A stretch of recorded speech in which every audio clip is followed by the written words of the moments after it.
दोस्तों नमस्कार। आशा है कि आप अच्छे होंगे। इसी के साथ हम इस वीडियो का शुभारंभ करते हैं। दोस्तों हम वामन मेश्राम के पाखंड का भंडाफोड़ कर रहे हैं। प्रोफेसर लक्ष्मण यादव जैसे लोगों का भंडाफोड़ कर रहे हैं। जो मूल निवासी एक थ्योरी जो कि पाखंड एक षड्यंत्र है, भारत भूमि को विखंडित करने का, भारत के लोगों को आपस में लड़ाने का, बांट कर लड़ाने का।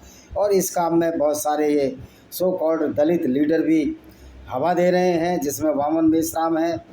और शुरू में तो मायावती ने और चंद्रशेखर आज़ाद जैसी लोगों ने, इनको अपनी मूर्खता का आभास ही नहीं है कि किस तरह से ये इतिहास को तोड़ मरोड़ कर पेश कर रहे हैं और अपने को मूल निवासी बता रहे हैं और दूसरों को बाहर से आया हुआ बता रहे हैं। और मज़े की बात है, इनमें सो कॉल्ड तथाकथित पिछड़ी जातियों को समाहित कर रहे हैं। ये काम जब विश्वनाथ प्रताप सिंह ने मंडल आयोग लागू नहीं किया था तब ये नहीं था। और लोगों को नए नए भ्रमण कर रहे हैं, लोगों को भ्रमित कर रहे हैं कि ये जो अगड़े हैं, ये गोरे हैं, इनके नैन नक्श तीखे हैं और हम लोग काले हैं, फलाने हैं, डिमकाने हैं। ओ भाई, ये सब पाखंड अब तुम्हारा चलने वाला नहीं है। क्योंकि जो अफ्रीका से लोग आए थे वो सारे के सारे एक ही जैसे रूप रंग के थे।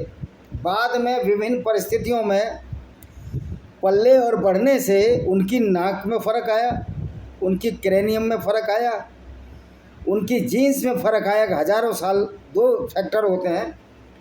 एक तो जेनेटिक फैक्टर होता है जो पीढ़ी दर पीढ़ी चलता है, और एक होता है म्यूटेशन, उत्परिवर्तन, जो खान पान, मनुष्य के रहन सहन, शारीरिक श्रम आदि पर निर्भर करता है। तो दोस्तों, अब जैसे गुजरों को पिछड़ी जाति का माना जाता है, या बकरवाल जो गडरी हैं कश्मीर में पिछड़ी जाति के माने जाते हैं, क्या वो काले हैं सारे?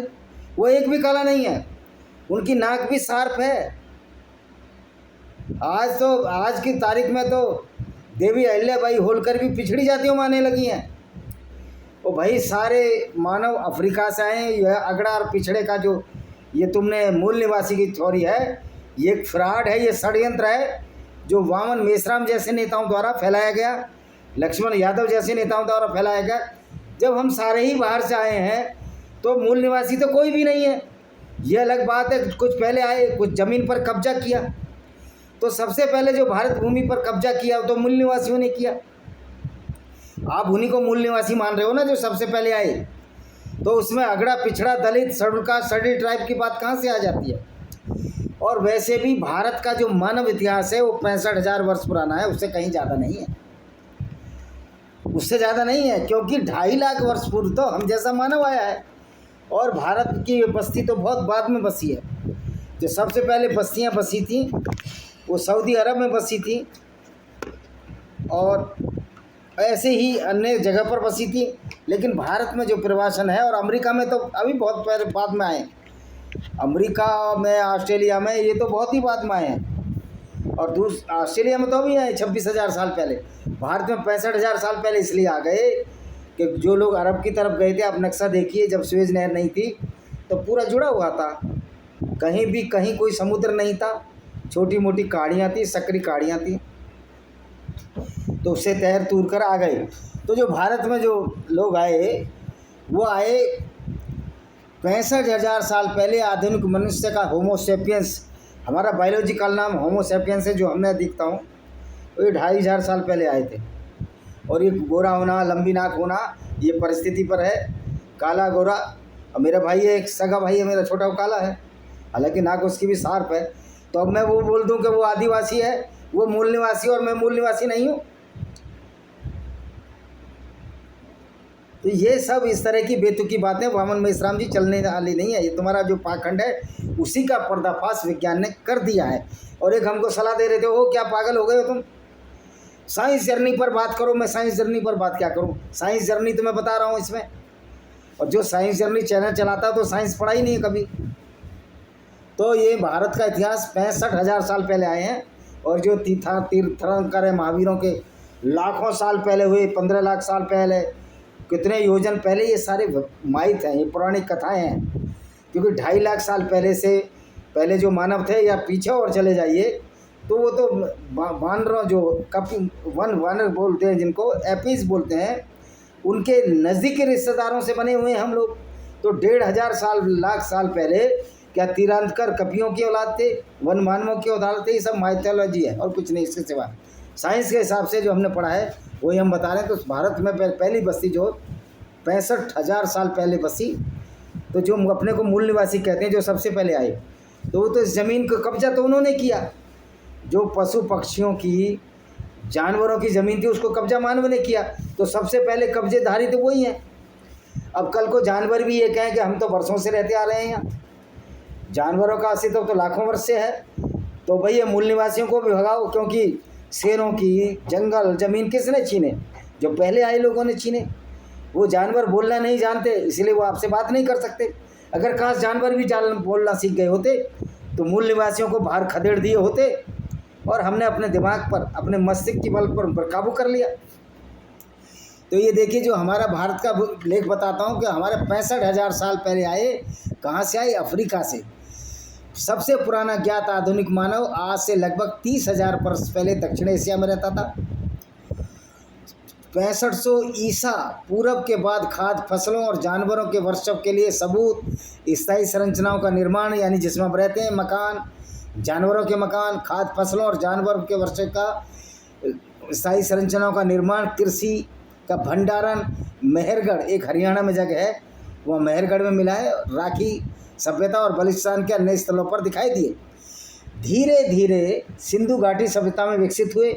दक्षिण एशिया में पहली संस्कृति जो पाकिस्तान और पश्चिमी भारत में 2500 से 19वीं ईस्वी के दौरान पनपी, 2500 साल पहले पनपी, जो पाकिस्तान और पश्चिमी भारत में है। मेहरगढ़ जो कि अभी हरियाणा में है। मेहरगढ़ पुरातात्विक दृष्टि से महत्वपूर्ण स्थान है, जहाँ नवपाषाण युग 7000 ईसा पूर्व से 2500 ईसा पूर्व में बहुत से अवशेष मिले हैं। सिंधु घाटी सभ्यता जिसका आरंभ काल 3300 ईसा पूर्व, यानी अब आज से करीब 5800 ईसा पूर्व माना जाता है।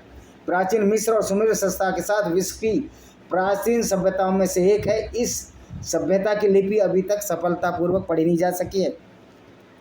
अगर ये मूल निवासियों की वो थी संस्कृति, तो अब पढ़ क्यों नहीं पा रही है मूल निवासी? तो अब ये देखिए, वैदिक सभ्यता सरसनत, जो वैदिक सभ्यता जो कहते हैं, लोग कितनी गए लाखों साल, ऐसा कुछ नहीं है यार, ये सब झूठ और फ्रॉड है। अगर हमारे एमएससी जो जूलॉजी करना चाहता है, अगर इस तरह से लिख कर आओगे कि हम लाखों साल पहले आए यहाँ इंडिया में, तो तुम्हारे 0/0 नंबर आएंगे। ना तुम बीएससी पास कर पाओगे, ना इंटर, ना हाई स्कूल, कोई भी एग्ज़ाम पास नहीं कर सकते अगर तुम इन माइथोलॉजिक पुरानी कथाओं पर चले। वैदिक सभ्यता सरस्वती नदी के तटीय क्षेत्र, जिसमें आधुनिक भारत के पंजाब, भारत और हरियाणा राज्य आते हैं, में विकसित हुई। आमतौर पर अधिकतर विद्वान वैदिक सभ्यता का काल 200 ईसा पूर्व से 600 ईसा पूर्व के बीच मानते हैं, परंतु मतलब वैदिक सभ्यता का जो डेवलपमेंट हुआ वो करीब 4,500-5 हज़ार साल पहले हुआ, उससे पहले नहीं। परंतु नए पुरातत्व उत्खननों से मिले अवशेष में वैदिक सभ्यता के संबंधित कई अवशेष मिले हैं, जिसमें कुछ आधुनिक विद्वान ये मानने लगे हैं कि वैदिक सभ्यता भारत में ही शुरू हुई। आर्य मूल भारत के ही थे। भाई आर्य तो नाम दे दिया गया, भारत मतलब पहले तो जो लोग आए ना, तो मूल निवासी कहते हैं हम पहले आए, तो उन्होंने जल जमीन और जंगल पर कब्जा किया। तो मतलब आप पहले आ जाओगे और जो बाद में आते रहेंगे, उसमें आर्य नार्य कोई बात नहीं थी, ब्राह्मण और क्षत्रिय वाली कोई बात नहीं थी। जो बाद में आते रहोगे उनको तुम रोक दोगे, तुम किस आधार पर रोक दोगे? अगर तुमको लगता है कि मूल निवासियों का हक मारा, तो सबसे बाद में तो मुगल आए थे, फिर मुगलों को भगाओ, मुगलों के वंशज को बनाओ, वो तुम्हारी औकात नहीं वामन मेश्राम जी। मतलब सारा झूठ और पाखंड तुम फैलाओगे और हम मान लेंगे, और पिछड़े अगड़ों के नाम पर लड़ाओगे और हम मान लेंगे। अब जिसका कलर काला है, एक ही जाति में, मेरे गांव में एक ही जाति के लोग हैं, बहुत सारे गोरे हैं, उसमें बहुत सारे काले हैं। मेरे सगे खानदानियों में ही कई लोग काले हैं, सांवले कलर के हैं, कई गोरे रंग के हैं, कुछ लंबे हैं, कुछ छोटे हैं। सामान्यतः वही कलर है कि जो जंगल और खेत में काम कर रहा है वो ब्लैक हो गया। और हम ज़्यादा नौकरी पेशा संतान है नौकरी पेशाओं की, और हम भी नौकरी पेशा रहे, तो नेचुरल है कि कुछ तो फ़र्क पड़ता है। और वो किसान तो बेचारा मेहनत करता है, उसका डार्क कंप्लेक्शन, मेलोनी जो त्वचा का रंग है, जब सूरज की रोशनी ज़्यादा पड़ती है वो काला होता चला जाता है, क्योंकि वो जो गर्मी में रहने वाले लोग हैं सूर्य की तपचा से, उनको स्किन कैंसर होने का खतरा है, उसको बताता है पिगमेंट, जिसको मेलानिन कहते हैं। ये प्योर साइंटिफिक सवाल है। ये मूल निवासी, फलाना निवासी, ढिमका निवासी, लोग पागल हो रहे हैं, लोग समझ ही नहीं रहे। अरे पढ़ो लिखो यार, कुछ तो समझो। और ये वामन मेश्राम जैसे लोगों को धता बताओ, छोड़ो इनका साथ, लक्ष्मण यादव जैसे, ये रोटियां सेक रहे हैं अपनी। तो देखिए, जो ऋग्वेद का रचना काल है 300 ईसा पूर्व मानते हैं ऐसा, यानी करीब 5,500 साल पहले मैं बता रहा हूँ आपको। और क्योंकि आर्यों के भारत में आने का न तो कोई पुरातत्व उत्खनन पर प्रमाण है और न ही कोई डीएनए है। और आर्य नार्य कोई डीएनए नहीं है भाई, आर्य कोई वैज्ञानिक शब्द ही नहीं है।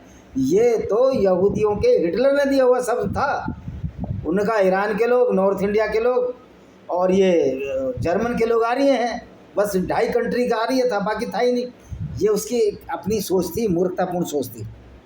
तो आर्य और नार्य की जो सोच है वो भी मूर्खतापूर्ण सोच है, इस पर हमको ध्यान नहीं देना है। और देखो इनके प्रमाण के बताता हूँ। हाल में ही भारतीय पुरातत्व परिषद द्वारा गई सरस्वती नदी की खोज में वैदिक सभ्यता, हड़प्पा सभ्यता और आर्यों के बारे में एक नया दृष्टिकोण आया है।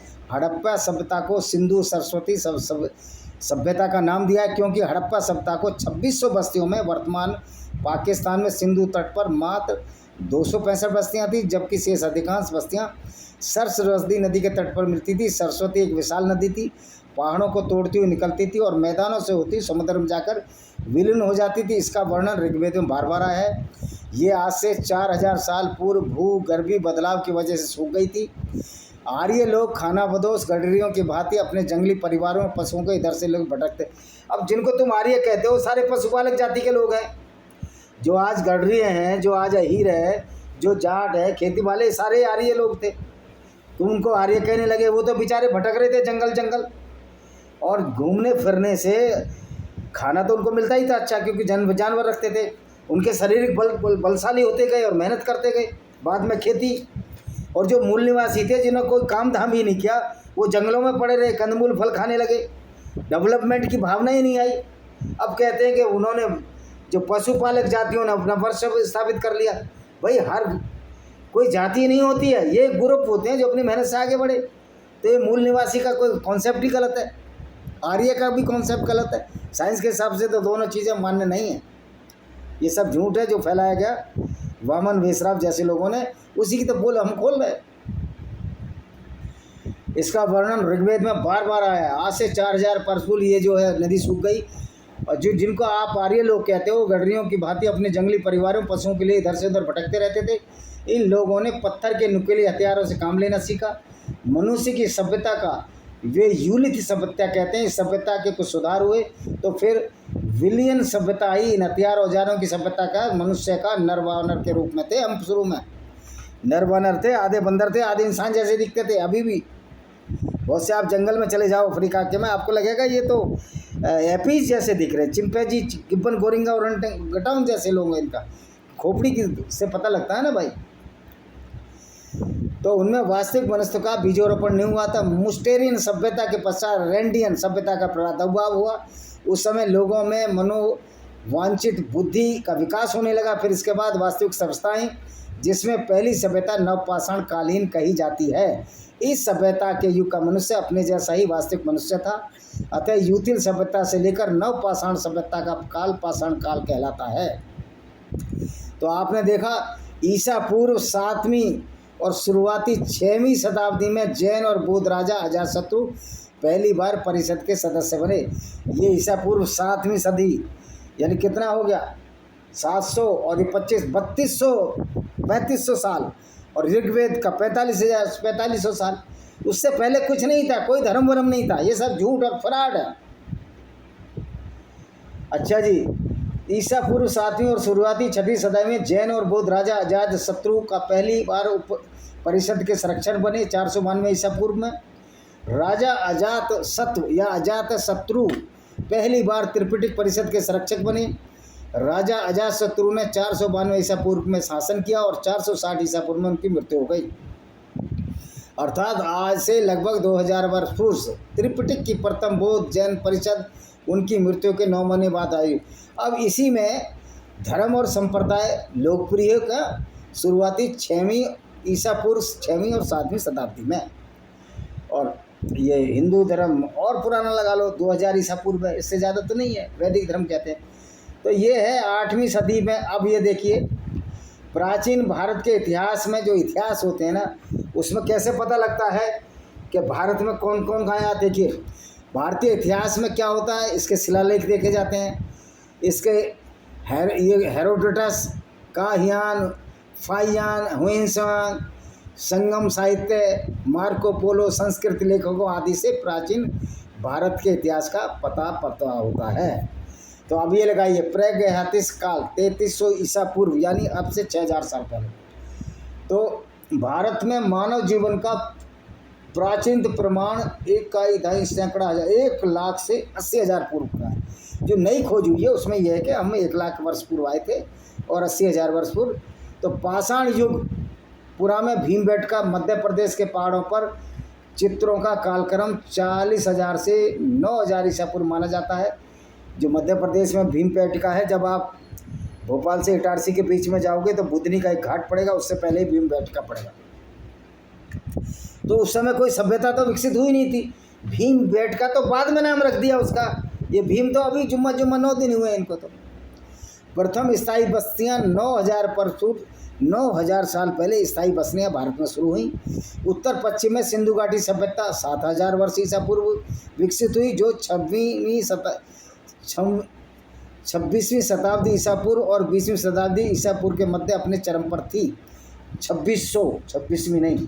वैदिक सभ्यता का कालक्रम भी ज्योतिष विश्लेषण से 4,000 ईसा पूर्व तक जाता है, यानी 6,500 साल तक। आर्य लोग खानाबदोश गढ़ों की भांति उनके परिवारों और पशुओं को इधर उधर भटकते रहते थे। तो ये है। और उसके बाद है पहला नगरीकरण कब हुआ। नवपाषाण युग के अंत में मनुष्य की बुद्धि बहुत विकसित हो गई थी। इसी समय कृषि का आविष्कार हुआ। कब आविष्कार हुआ? कृषि अब से 4 या 5,000 साल पहले लोगों ने कृषि करना सीखा। और सबसे पहले कृषि कहाँ की भारत में नहीं हुई, वो मिस्र में हुई है। कृषि की सभ्यता की माता थी कृषि ही। और जिनको हम आर्य कहते हैं वो संसार में सबसे प्रथम कृषक थे। कृषि के उपयोगी स्थलों की खोज में आर्य पंजाब की भूमि पर आए और इसी का नाम सप्त सिंधु प्रदेश रखा। आर्य लोग संपूर्ण सप्त सिंधु प्रदेश में फैल गए, परंतु उनकी सभ्यता का केंद्र सरस्वती नदी के तट पर था। सरस्वती नदी तट पर ही आर्यों ने ताम्र युग की स्थापना की। यहाँ तक उन्हें तांबा मिला, वे अपने पत्थर के हथियारों को छोड़कर तांबे के हथियारों को काम लेने लगे। अब वैदिक सभ्यता की बात करते हैं तो ये आए सारे बाहर से ही हैं भाई। वैदिक सभ्यता 1500 ईसा पूर्व से 600 ईसा पूर्व हुई। भारतीय दर्शन के अनुसार सृष्टि उत्पत्ति के पश्चात, देखो ब्रह्मा श्रम्मा ये मैं बताऊंगा नहीं, ना कोई ब्रह्मा से पैदा हुआ है ना कोई मनु की औलाद है। ये सारे ही धर्मों में गलत है, फ्रॉड है कि कोई मनु से कोई आदम से। तो इस तरह आप ये देखते हैं कि भारत में जो पहला मूल निवासी था वो करीब आज से 60,000 से 80,000 साल के बीच आया, मोटा मोटी भाई। इतना जो अवशेष मिले उसके आधार पर, तो जो मूल निवासी थे उन्होंने जो जंगलों पर कब्जा किया, उन्होंने तो पशुओं को खदेड़ा। तो अगर पशुओं के भी जमान होती, जो भारत में सबसे पहले बाहर से प्रवेश किए मूल निवासी, उन्होंने तो पशुओं का वध किया, पशुओं के साथ अत्याचार किए, उनकी ज़मीन और जंगल छीन लिए। अगर पशु बोलते तो इन मूल निवासियों को भी वही गाली पड़ती जो आज ये वामन मेश्राम उन लोगों को गालियाँ दे रहा जो थोड़े बाद में आए। भाई ये तुम्हारा ठेका, कुछ लोग पहले आ गए। और सारे ये आदिवासी और दलित अगड़े पिछड़े के हिसाब से मूल निवासियों का कोई अंदाज़ा ही नहीं लगाया जा सकता। कोई कभी आया, कोई कभी आया। पशुपालक को एक तरफ आया, जिसने जो पशुपालक थे उसमें अलग अलग जातियां बन गई।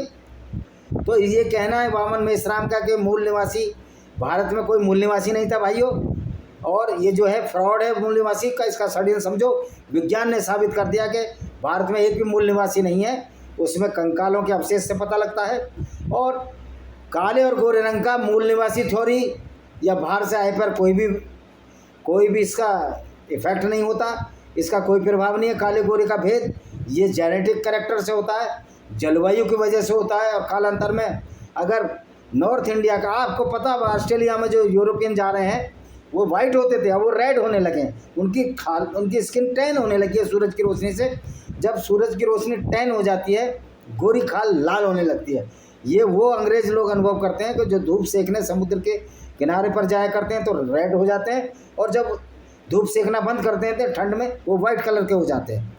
तो आपने देखा होगा बहुत से रेड कलर के आपने अंग्रेज़ देखे होंगे, रशियंस देखे होंगे, वो खेतों में काम करने वाले लोग हैं। और बहुत आपने बहुत गोरे भी देखे होंगे, वो दफ्तरों में काम करने वाले लोग हैं। तो ये भेदभाव परिस्थिति जन्य होता था, और मूल निवासियों का गोरे काले ऊंचे छोटे, लंबी नाक छोटी नाक से कोई मतलब नहीं है। ये सब जलवायु परिवर्तन की वजह से होते हैं, और जलवायु में रहने से खान पीन का भी इस पर असर पड़ता है, और आपके सोचने का स्तर का भी आपका, अगर आप सोचेंगे तो आपका चेहरा रिफ्लेक्शन हो जाता है कि आदमी कुछ पढ़ा लिखा लगता है या समझदार लगता है, और आप चेहरे से पहचान लेते हो कि आदमी की क्या भावना कैसी है, तो जैसी। तो इसी के साथ मैं इस वीडियो को विराम देता हूँ। वंदे मातरम, जय हिंद, आपका दिन शुभ हो।